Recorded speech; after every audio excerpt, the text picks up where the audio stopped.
स्वागत है जीवित परमेश्वर की जीवित हजूरी में।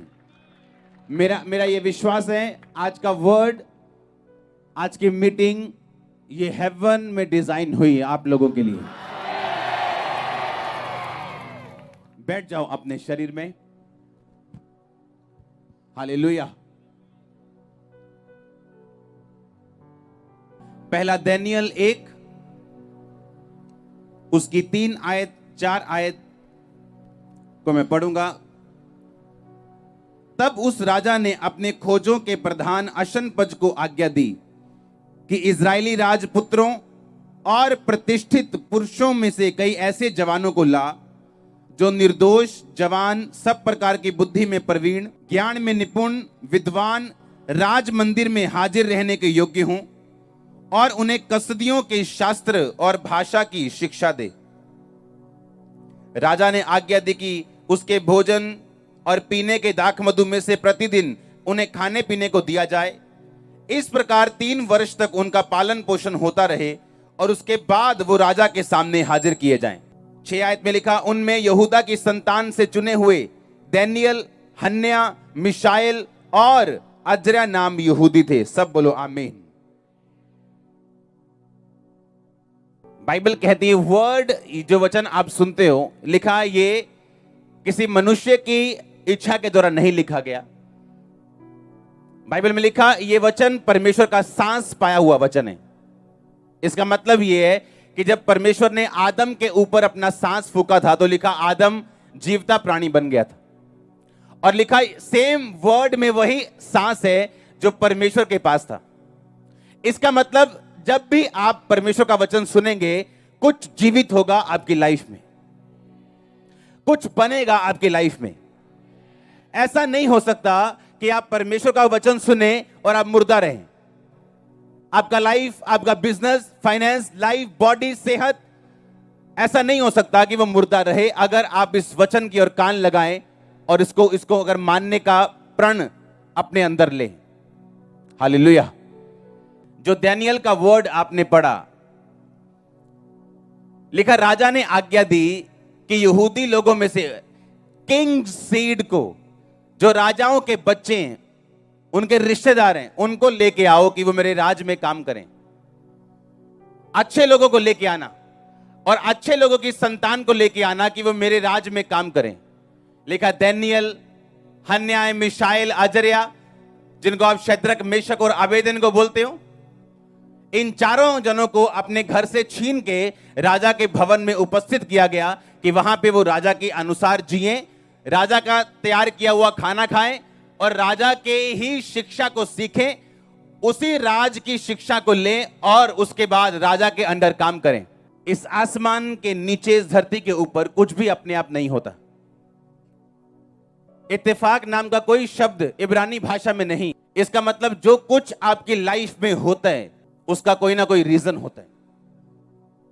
जब हिजकिय्याह नबी ने 15 साल अपनी उम्र बढ़ा ली थी प्रार्थना करके, किन्हों को याद है, पढ़ा है, सुना है, तो उस 15 साल में उसने एक गुनाह कर दिया था और अपने विरोधी को, जो परमेश्वर के वचन के खिलाफ चलने वाले लोग थे, अपना सारा भंडार, परमेश्वर के भवन की सब चीजें, सब हथियार, सब कुछ दिखा दिया था।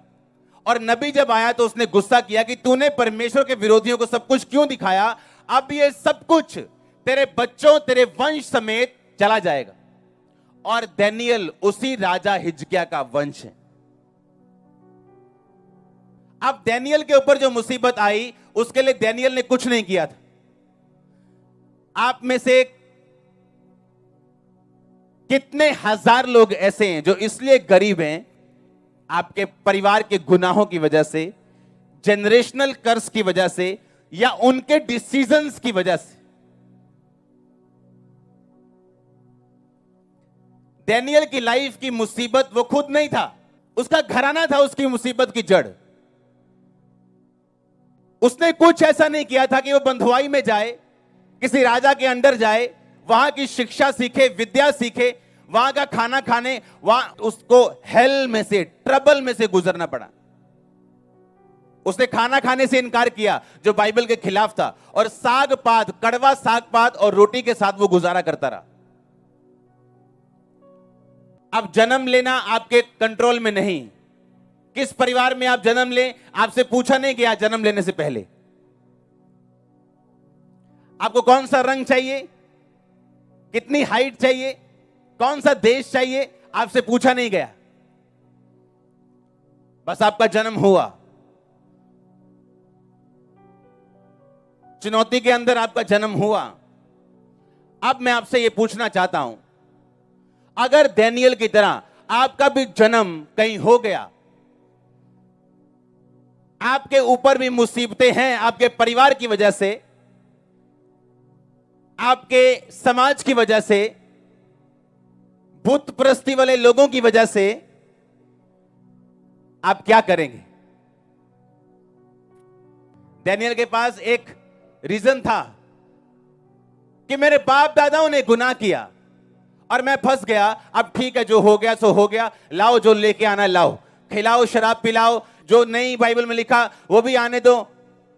अगर आप बाइबल के साथ जो पुस्तकें होती अच्छी वाली, अगर आप उन्हें पढ़ें तो उसकी स्टडी ये बताती है कि ऐसा पॉसिबल है कि दानियेल और उसके 3 साथियों के गुप्त अंगों को काट दिया गया था, उन्हें खोजा बना दिया गया था ताकि वो उस भवन में रह के अपना फ्यूचर ना सोचे। जिस तरह यीशु मसीह ने कहा, कुछ ने अपने आप को नपुंसक बना लिया ताकि वो परमेश्वर के राज्य के काम आ सके। तो ये पॉसिबल है कि वो चारे खोजे थे ताकि वो अपना फ्यूचर ना सोच के सिर्फ उस राजे के बारे में सोचें जिसके साथ वो काम करते थे। अब एक ऐसा पर्सन जिसने कोई गुनाह नहीं किया, उसको खोजा बना दिया जाए, और चाहे वो खोजा नहीं था उसको अधीन कर दिया जाए और सारा कुछ बदल दिया जाए। क्या ये एक्सेप्टेबल है या नहीं? नहीं एक्सेप्टेबल। लाइफ फेयर नहीं। लोग बोलते हैं कि लाइफ फेयर नहीं, जो मेरे साथ हो रहा है मैं ये डिजर्व नहीं करता हूं, मैं अच्छी लड़की हूं, मैं 2 डाइवोर्स डिजर्व नहीं करती हूं, मैं अच्छा बंदा हूं, मैंने किसी को नुकसान नहीं किया, किसी के साथ धोखा नहीं किया, मैं बिजनेस फेलियर डिजर्व नहीं करता हूं, मैं किसी से माड़ा नहीं किया, मैं बीमारी डिजर्व नहीं करता हूं। पर लाइफ आपको वो नहीं देती जो आप डिजर्व करते हो, जिसके लिए आप फाइट करते हो वो आपको देती है। आप मेरी बात समझ रहे कि नहीं? अब मेरा क्या कसूर अगर मैं एक तांत्रिक के घर में जन्म हुआ हूं, उसके गुनाहों की वजह से, उसके पापों की वजह से अगर मैं बंधुआई में जाऊं तो इसमें मेरा क्या कसूर है? अब दानियेल को यह फैसला करना था, क्या मैं अपने बाप दादाओं के कसूर, अपने बाप दादाओं की गलतियों की वजह से सफर करूं, या मैं एक फैसला करूं कि मैं किसी भी हालत में हूं, मैं अपनी जिंदगी सर्वशक्तिमान परमेश्वर को देता हूं। क्योंकि सर्वशक्तिमान की एक आदत है, आपके बाप की, आपके बेस्ट फ्रेंड की, आपके बॉस की, यीशु मसीह की एक आदत है, वो नथिंग को लेके समथिंग बना सकता है। ये उसकी आदत है, ये उसकी आदत है कि वो टूटे हुओं को चुनता है जोड़ने के लिए और आशीषित करने के लिए। उसकी आदत है जब वो रोटियों को तोड़ता है तो हजारों को खिलाता है, ये उसकी आदत है। ये आपके और मेरे बॉस की, सुनो ध्यान से, ये उसकी आदत है। अब आपको फैसला करना है, अब आपको ये डिसीजन लेना है कि हाँ मेरा हो गया जन्म किसी घराने में, या ये बीमारी मुझे वंशों से मिली, या ये गरीबी मुझे वंशों के श्राप से मिली। तो क्या करेंगे आप? उस गरीबी में दारू पीने चले जाएंगे, उस गरीबी में खुदा को गालियां निकालेंगे, उस गरीबी में अपने बच्चों को पीटेंगे, अपनी वाइफ को पीटेंगे, हस्बैंड को गालियां निकालेंगे, या आप परमेश्वर के नजदीक जाने का फैसला करेंगे? दानियेल ने कहा अब जो होना था वो हो गया, अब अगर मैं परमेश्वर के साथ नहीं हूं तो मैं इससे डाउन नहीं जाऊंगा, इससे ऊपर तो नहीं आऊंगा। पहले ये बात ध्यान से समझो, आपके पास खोने के लिए कुछ नहीं। Hallelujah, nothing to lose. क्या कर लेंगे? दानियेल ने कहा क्या कर लेंगे? अब हमें बंद कर दिया, घर से दूर कर दिया, सब कुछ खत्म कर दिया, अब क्या कर लेंगे? अब या तो नीचे जाएंगे और खुदा को नहीं मानेंगे और नीचे जाएंगे, बंधुआई में और छितर पड़ेंगे। फैसला किया कि नहीं, कुछ भी हो जाए बाइबल के खिलाफ नहीं चलेंगे। राजा के बंदे को आज्ञा दी कि हम ये खाना नहीं खाएंगे जो बाइबल के खिलाफ है, हमें तो साग पात दे दे और 10 दिन बाद हमारे फेस को देख वो दूसरे लड़कों से ज्यादा शाइन होंगे। यानी वो डिटरमिन था, वो फैसला कर चुका था कि एनीथिंग, शैतान अपना बेस्ट शॉट दे, जब मेरा टाइम आएगा मैं अपना बेस्ट दूंगा। उसने बेस्ट शॉट खाए, शैतान के बेस्ट शॉट उसने खाए, पर उसका टाइम जब आया उसने बेस्ट मारे हैं शैतान को। क्या करेंगे आप? क्या कुछ नहीं कर सकते। अपने वंश के विषय में आप कुछ नहीं कर सकते, जहां से आप निकले आप कुछ नहीं कर सकते, पर आप एक फैसला कर सकते हो कि मैं इन वंशों के श्राप से आजाद होऊंगा। जो मुसीबतें पीछे से चलती आ रही, मैं फैसला करूंगा खुदा के साथ खड़े होने के लिए। मैं ये फैसला करूंगा कि मैं अपनी लाइफ परमेश्वर को दूंगा और मैं अपनी लाइफ बाइबल के वचनों के अनुसार चलाऊंगा। मैं ये फैसला करूंगा। हालेलुया। क्योंकि लाइफ आपको 2 चॉइस देगी, या तो अपनी निराशाओं को देखो, गम में डूब जाओ, शराब में डूब जाओ, नाटकों में डूब जाओ, टीवी में डूब जाओ, मोबाइल में डूब जाओ, और या तो फिर परमेश्वर के पास चले जाओ और घुटने टेको और बोलो परमेश्वर मैं हाजिर हूं, मुझे बना जो तू बनाना चाहता है, कर मोल जो तू करना चाहता है। मैं अपनी जिंदगी किसी सिचुएशन से हारने वाला नहीं हूं। हालेलुया। आप जो मुझे देख रहे हैं प्रीच करते हुए, मैं उसी सिचुएशन से निकला हूं, उन्हीं मुसीबतों से निकला हूं, और 2004 में वायदा किया था कि परमेश्वर मैं खड़ा हूं, अब जो करना कर, मैं तैयार हूं। और वो तैयार करता गया दिन प्रतिदिन, रोज रोज रोज रोज, इंच इंच करके, ग्लोरी टू ग्लोरी। और मेरा परमेश्वर बदला नहीं, मेरा परमेश्वर बदला नहीं, उसकी आदत बदली नहीं। उसकी आदत है नथिंग को समथिंग बनाने की। आप समथिंग होने जा रहे हैं, आप समथिंग होने जा रहे हैं। मैंने कहा आमीन हो, चाह तो ये आशीष होनी चर्च। हालेलुया। जोर से बोलो हालेलुया। आप मेरी बातों को समझ रहे कि नहीं? मैंने कहा क्या कर लेंगे आप? क्या कर लेंगे आप? आपकी फैमिली में आपकी नानी की कभी नहीं बनी, आपकी मम्मी की फादर के साथ कभी नहीं बनी, और आपकी मैरिज हुई कभी नहीं बनी, और उसके बाद आप मसीह में आए। अब आपको मालूम है यह कर्ज टूटने वाला है। क्यों? एक फैसला लेना है मुझे। या तो जो मेरी नानी ने किया मैं वो करूं, जो मेरी मां ने किया मैं वो करूं, कि बाप की तरफ ध्यान ही मत दो, अपने काम में बिजी हो जाओ, मासी के साथ बिजी हो जाओ, बुआ के साथ बिजी हो जाओ, सहेलियों के साथ बिजी हो जाओ, और घर को सॉल्व करने की बजाय एक अलग दिशा दे दो। ये परमानेंट सॉल्यूशन नहीं। परमानेंट सॉल्यूशन का नाम है जीसस क्राइस्ट। मैंने कहा परमानेंट सॉल्यूशन का नाम है प्रभु यीशु मसीह। अगर वो नहीं है तो बाकी सब टेम्परेरी। आपकी स्कीम्स, आपकी दिशाएं, आपका इधर उधर मुड़ना, ये सब टेम्परेरी, क्योंकि परमानेंट सॉल्यूशन उसी के पास है। और वो परमानेंट सॉल्यूशन करके क्रूस पे लिखा, वो स्वर्ग पे पिता के दाहिने हाथ बैठा और उसने अपना आत्मा आपको दिया। आज उसका आत्मा आपके साथ है, आपको परमानेंट सॉल्यूशन देने के लिए। और वो उन लोगों से प्यार करता है जो उसकी आज्ञाओं को मानते हैं। यीशु मसीह ने कहा तुम मुझे प्यार करते हो, कहता इससे तुम जान लोगे कि तुम मुझसे अगर प्यार करते हो तुम मेरी आज्ञाओं को मानोगे। तुम डरते हो पॉलिटिकल प्रेशर से, तुम मेरे साथ प्यार नहीं करते हो। तुम डरते हो लोगों से, तुम मेरे साथ प्यार नहीं करते हो। डरपोक परमेश्वर के राज्य में प्रवेश नहीं कर सकते, बाइबल कहती। हालेलुया। एक फैसला करना है कि क्या मेरे पास्ट मिस्टेक्स, बाप दादाओं की मिस्टेक्स, उनकी गलती और गुनाह, उन्होंने कत्ल किया और अभी भी उनके बच्चे कर्ज और श्राप भोग रहे हैं। उन्होंने धोखा देके घर किसी पे कब्जा कर लिया, उनके बच्चे उसका असर देख रहे हैं। उस घर में वो सक्सेसफुल नहीं, कामयाब नहीं, बीमार हैं।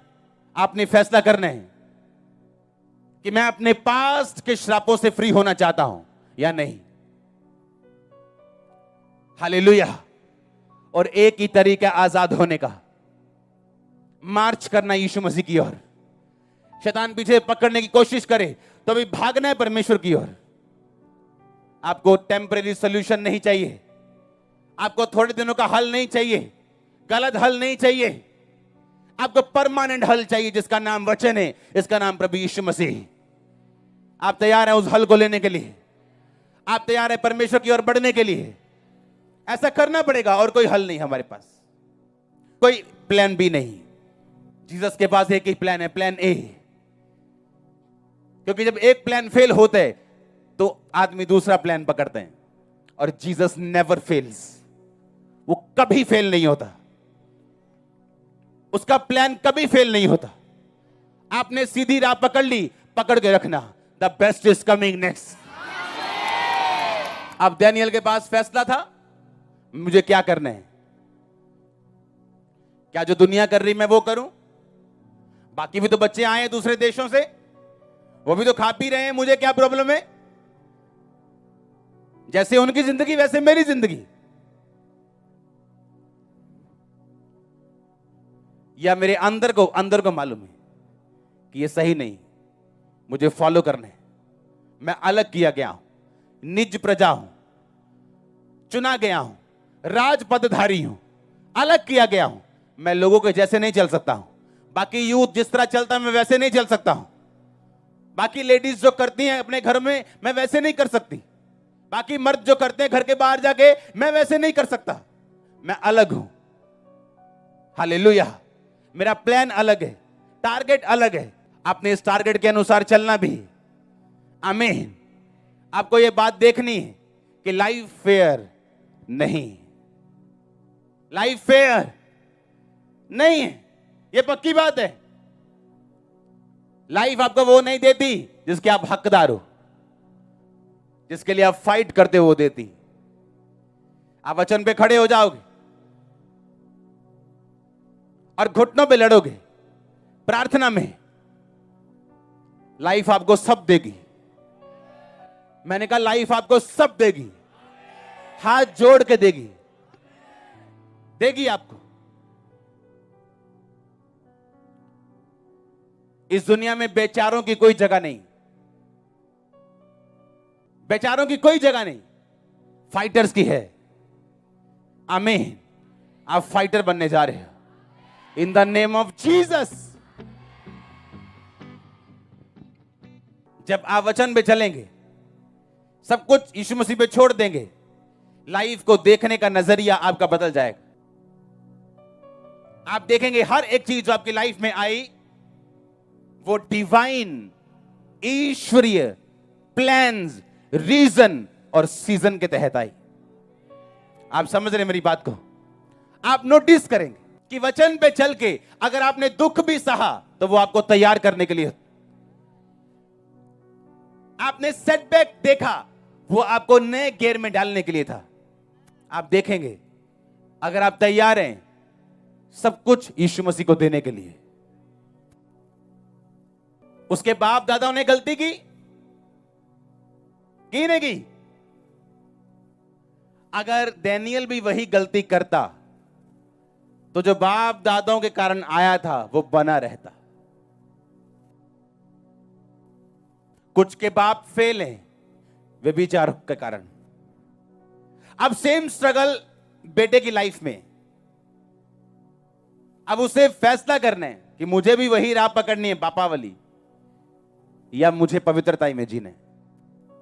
अगर वो स्ट्रगल मेरे बाप की गलती की वजह से आया तो वो जाएगा कैसे अगर मैं भी सेम मिस्टेक करूंगा? आप समझ रहे कि नहीं? उन गलतियों की वजह से आप फंसे हो और अब आप खड़े रह के निकलोगे, उन गलतियों को दोहरा के नहीं। परमेश्वर का राज्य वायलेंस में है लिखा। वायलेंस मतलब बलपूर्वक कहता है उसमें प्रवेश किया जाता है। आपको वायलेंस यूज करनी, शराब के खिलाफ सख्ती इस्तेमाल करनी, कुछ कड़े नियम कानून बनाने लाइफ में, अगर आप नहीं चाहते बाप दादाओं की गलतियों में फंसना। आपको फ्री होने, तोड़ने चेन्स को, पाप की, अलग होना है उन चीजों से और एक सेपरेट लाइफ जीनी है परमेश्वर के साथ, ताकि वो आपको बना सके। शैतान आएगा आपके दोस्त के रूप में, आपके पड़ोसी के रूप में, और वो आपको क्रूस उठाने से रोकेगा, चलने से रोकेगा, बोलेगा नहीं नहीं इतने सख्त भी होने की जरूरत नहीं है। जैसे हमारे परिवार हमको बोलते थे, बोले ठीक है यीशु मसीह ने मन्नो हो जाओ संडे संडे, एक ही रोज रोज दी प्रेयर चक्की है। किसी को नहीं मालूम आप क्या कर रहे हैं। सुनो, मालूम होगा जब रिजल्ट आएगा, और रिजल्ट के लिए आपको वो चीजें करनी नहीं पड़ेंगी, आपको लगातार करनी पड़ेंगी। मैंने कहा वो करनी नहीं पड़ेंगी, क्या करना पड़ेगा? लगातार करनी पड़ेंगी। प्रेयर करना बड़ी बात नहीं, बहुत उठे ऐसे उठे भुटुस एक पटाखा पे पता नहीं कितने गायब। शुरली मत बनो, सैटेलाइट बनो, फिर सदा पिक्चरें भेजते रहो। आमीन। डाउनलोड करते रहो हेवनली प्रोजेक्ट्स को। मैंने कहा फिर सैटेलाइट बनो और सदा खड़े रहो और अड़े रहो। सैटेलाइट पे मौसम का कोई फर्क नहीं पड़ता, वो मौसम से ऊपर होता कि नहीं? नीचे बारिश है, तूफान है, बाढ़ आई है, सूखा पड़ गया, सैटेलाइट अपनी जगह खड़े है, ऊपर कोई बारिश नहीं, बादलों से ऊपर है, एटमॉस्फेयर से ऊपर है, गैसेस से ऊपर है। हालेलुया। फैसला करना है आज। अगर तो वही कुछ करना है जो आपके बाप दादा करते, दोस्त करते, यार करते, करो, फिर क्या दिक्कत है? तो जो रिजल्ट है वो तो है ये। यीशु मसीह ने कहा तुम अपने पापों में मरोगे। किसने मना किया? करो। परमेश्वर ने हमें फ्री विल दी है। कोई शराब पीने जाए तो वो उसके हाथ तो नहीं पकड़ता, पर कहता तुम हर एक बात का न्याय करवाओगे, अच्छी हो चाहे बुरी हो। कईयों के बाप दादे अच्छे हैं, पर वो खुद नहीं जानते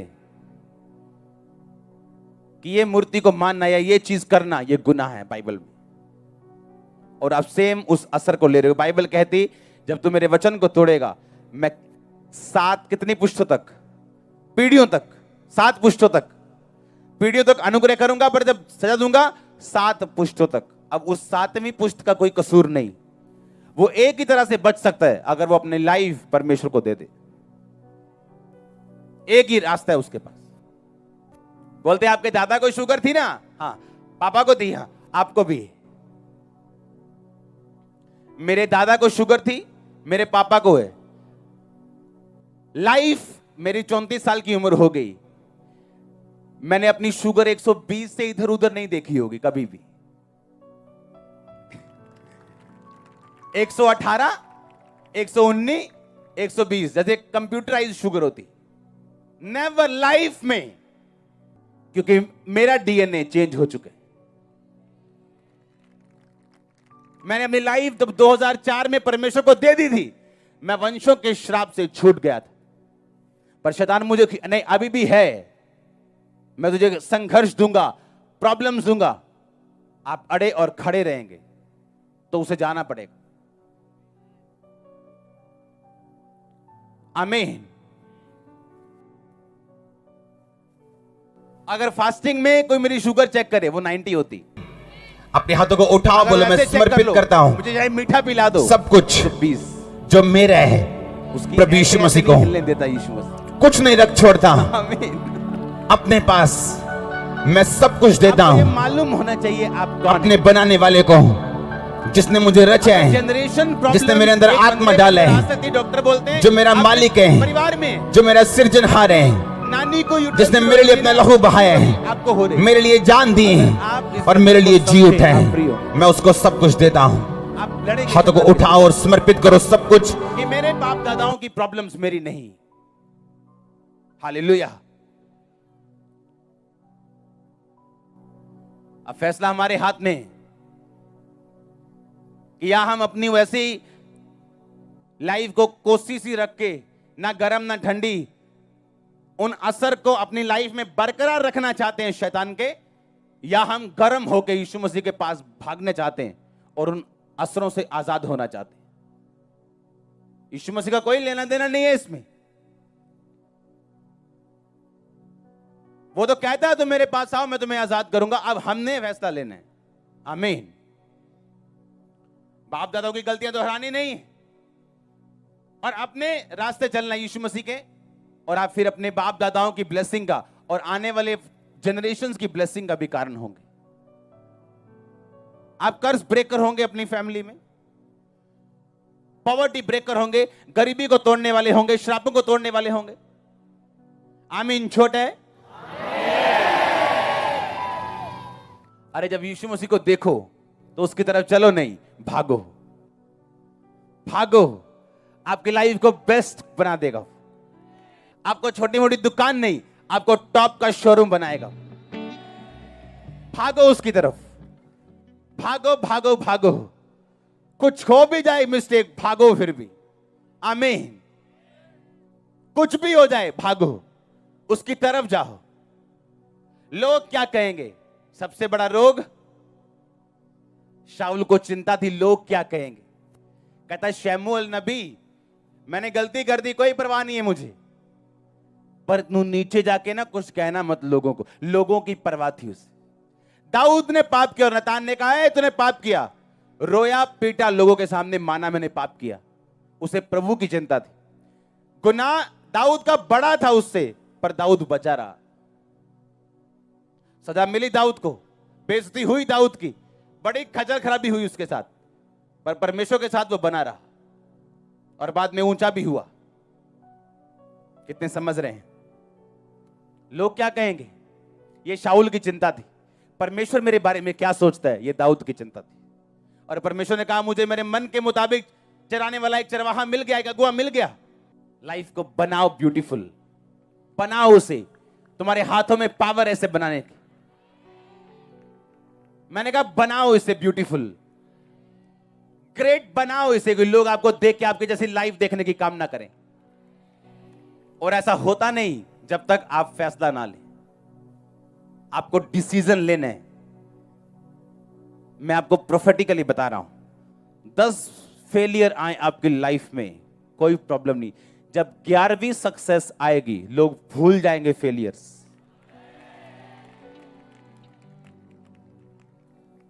डैनियल की लाइफ देखो, फेलियर के बाद, सेटबैक के बाद, मुसीबत के बाद एक नई मुसीबत, तो भी उसको यह मुसीबत मजबूर नहीं कर सकी कि ले आओ जो ले आना है, कोई नहीं, खवाओ जो खवाना है।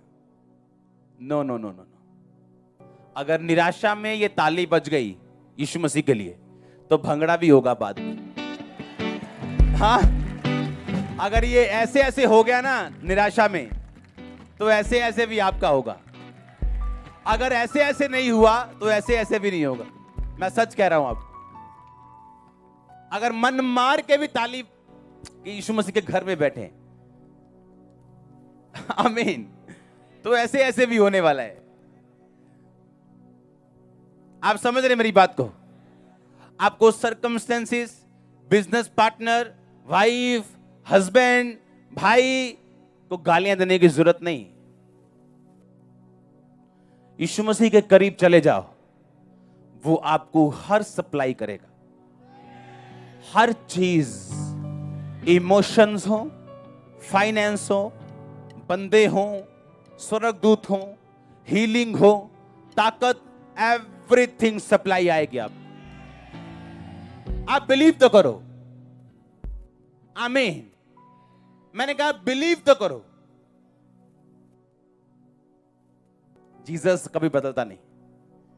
आमीन। वो फेल नहीं होता। कोई बी प्लान नहीं है, ए प्लान है। ए पकड़ो और चलो। God bless you all and remember, अगर गॉड ब्लेस यू, अगर खुदा ने ब्लेस किया, नोबॉडी कैन कर्स यू।